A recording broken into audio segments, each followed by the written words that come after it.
John, you want to do an opening statement, or you just want to go straight into questions? Straight into questions. All right, here we go. Josh? John, welcome to the big chair.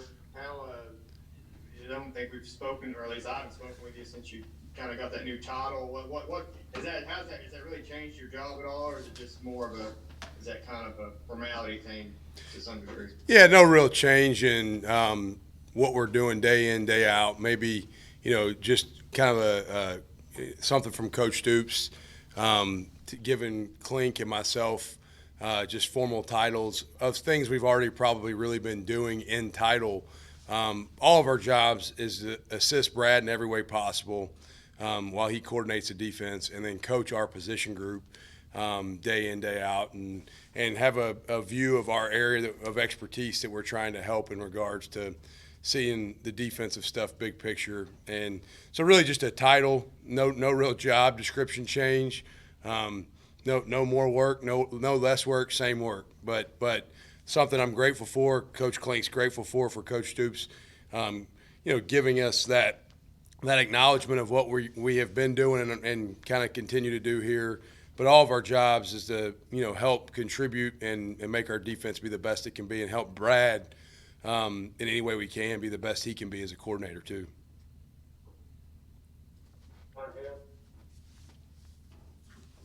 John, we've heard some good things about Derek Jackson this spring. I'm curious, just what have you seen from him and the other kind of guys competing for that middle linebacker spot? Yeah, it's a great question. Derek came here to camp my first year here, and slept in the parking lot outside of Gate 1 overnight before the camp, and then and showed up and worked out of the camp after sleeping in a car driving from South Georgia with his dad, and really performed well at the camp. And that's kind of when we decided to go all in, and he was going to be our guy we signed in that class. And Derek's working really hard. He's a kid that loves football, likes to practice, comes up, spends extra time studying. He's doing some really good things. Those guys, the development in the spring is so much fun because you get to see each guy individually develop. But Derek's doing a nice job. Luke Fulton's doing a nice job. A lot of guys in that group really working to improve their craft individually. And then, as we go through this, we'll figure out how the rotation looks once the season draws closer. And those guys understand right now is their time to really make their mark, because when we get to fall practice, we've got a couple of freshman guys coming in, and we're gonna give them their shot for 15 practices or so, and then figure out what gives us the best chance to compete to win.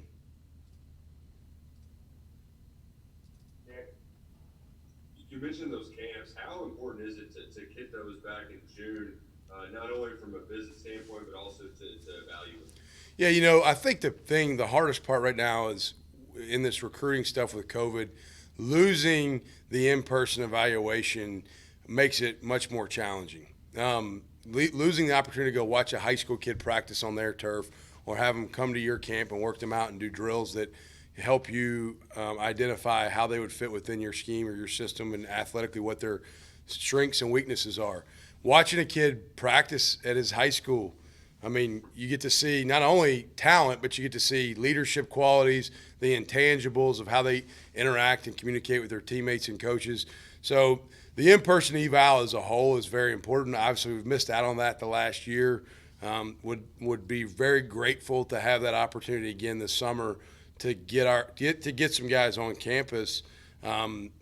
Visit-wise is important, but also the evaluation piece is very important. And those camps a lot of times help you push you over the edge on a guy on making a decision on whether he's the guy you want in your program, because you get to spend time with him and know him and work them out and spend some time just with that individual person. Adam?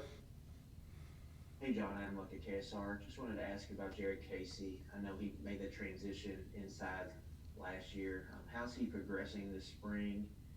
Is he a guy that you could see playing both the Mike and Will in the defense? Yeah, that's a great question. So Jared has really grown a lot. Like the vision lines, what you have to see with your eyes playing inside linebacker, and then the level you have to communicate at are probably very undersold or understated a lot of times, because you've got to play with great eyes, you got to be a communicator, and Jared has grown a ton in both of those areas.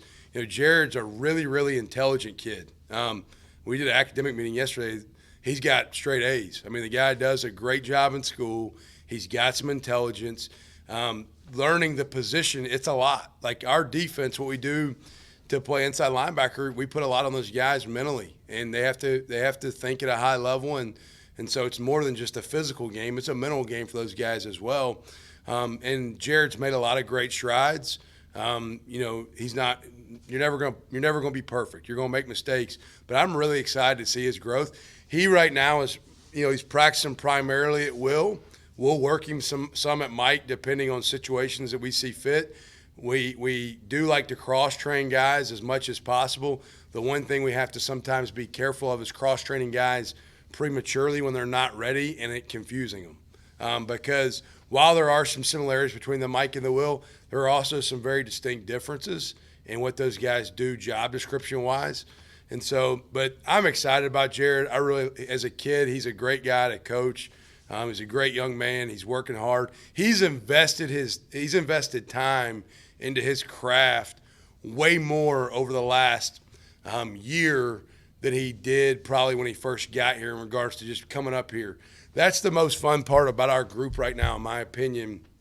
Not led by me, led by DeAndre Square. I don't have to ask those guys, come in and do extra and watch more film.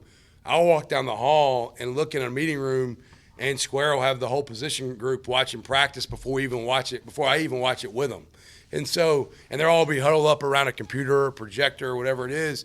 And that's when, coaching's fun, is when you got guys that are excited about growing. And Jared's in that phase right now where he's embracing what it takes to grow and improve himself individually. Larry?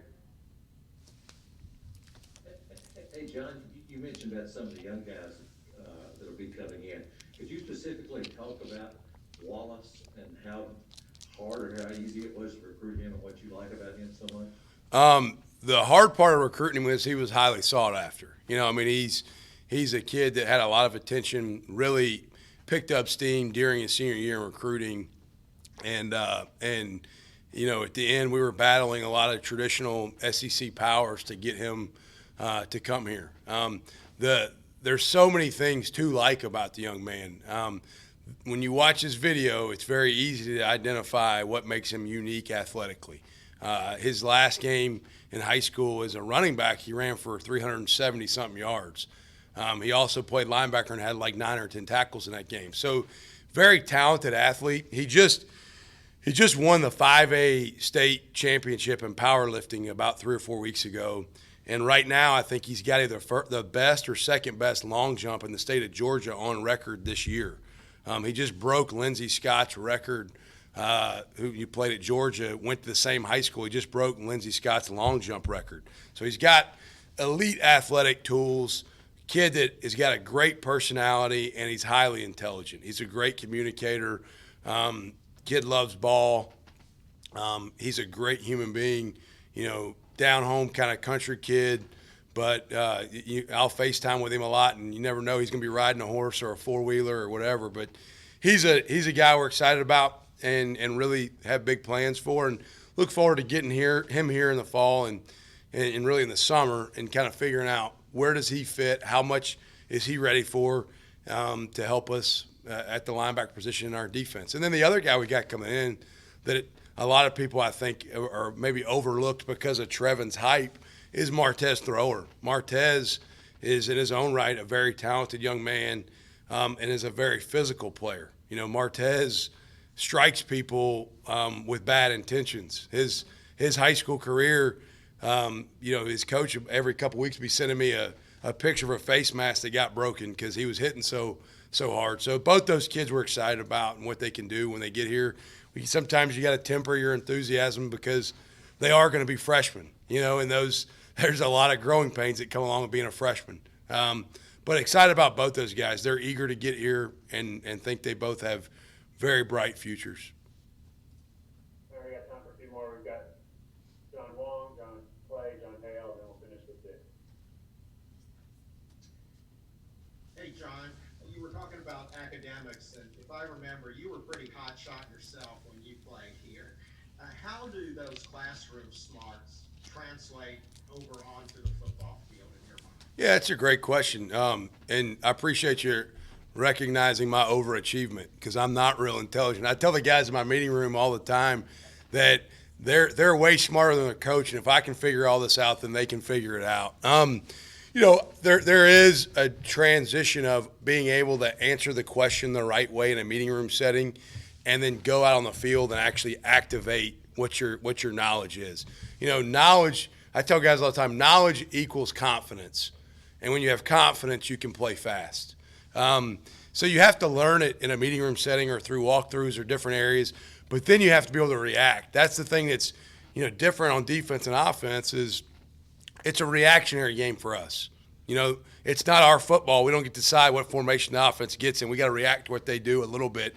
Now, we like to try to dictate things to the offense on our terms some and create some issues for them, but those guys have to understand just knowing it, then you have to actually go do it. And that's a process. It really is. It takes time. It takes reps.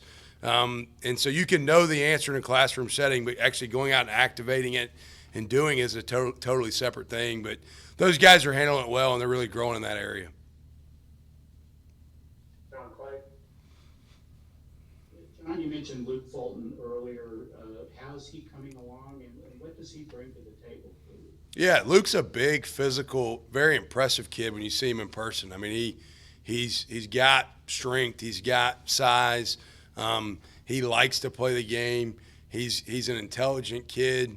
Obviously, been through some college football, so has some experience, not necessarily high-level game experience, but has at least been in a college football environment. Excited to see his continued growth. He's a smart kid, tough.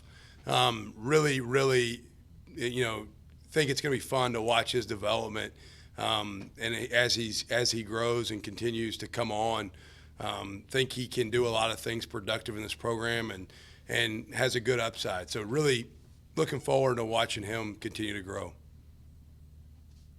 John Hale? John, as Jamin's NFL draft stock really blows up, what does that do for the guys in your room in terms of motivating them, that example that's out there, as they can look at a guy they were just practicing with a couple months ago and see where he's at now? Yeah, it's been fun. Jamin went about his work the right way every day the last couple of years.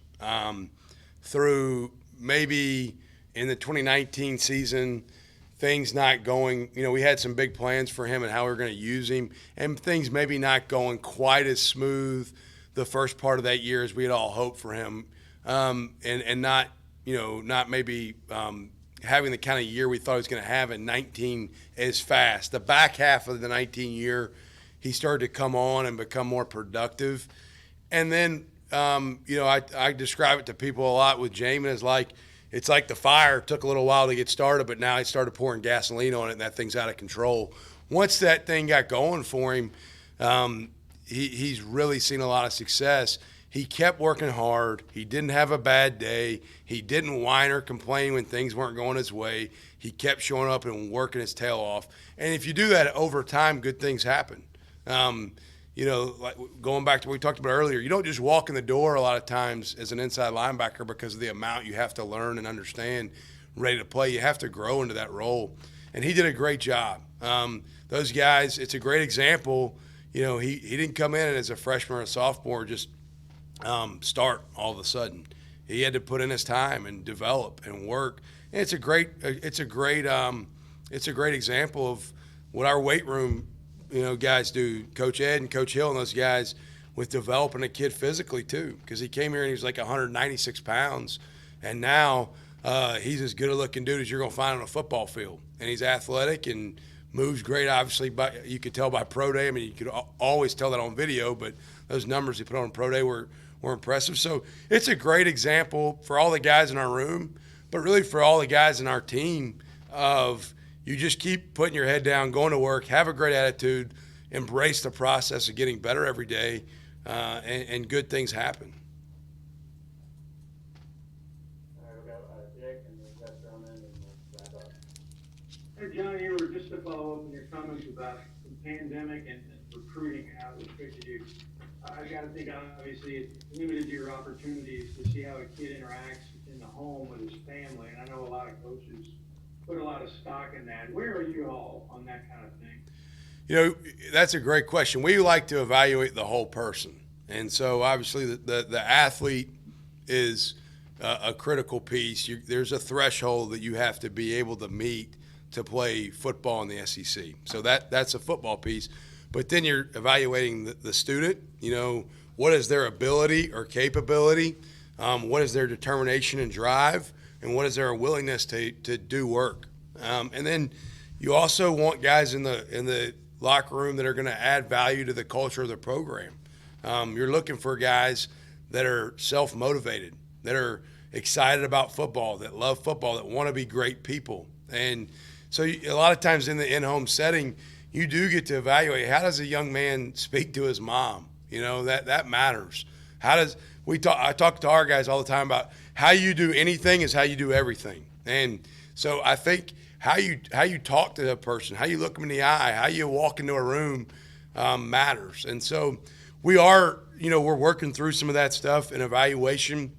You're having to maybe make more phone calls to different people to gather more information on what is a young man all about. You know, what's not just as a player but as a person. So there is some stones we're having to turn over in different ways to maybe gather some of that information that looks a little different than the way we've done it in the past. Yeah. Hey, John, I was wondering, with the numbers that you have this spring, has it been a challenge or maybe kind of a test for those guys to see where their, conditioning, stamina is and kind of playing off of that? Can the extra reps that maybe a guy like Jackson or Casey gets as a result of it really help their development? Yeah, they're all getting a lot of reps. And we're not ridiculously deep right now through spring at inside linebacker in regards to scholarship players. We do have some walk-on guys. William Nolte today made an outstanding couple plays at practice and has added a lot of value to our team and really our position group. So there's some walk-on guys that are in the mix too that help us get through practice and do a nice job. But it's good for those guys too. Those, De'Eric and Jared, as you mentioned, they're getting plenty of reps. We're not having to worry about at the end of spring, do we get those guys enough pictures and enough reps and enough work to help them develop. So we're getting plenty of reps. We're getting the work we need. And we also got some guys, that are quality walk-ons that are able to help contribute and step up and fill in on some reps when we need maybe a guy that is not a scholarship player. All right. Thanks, John.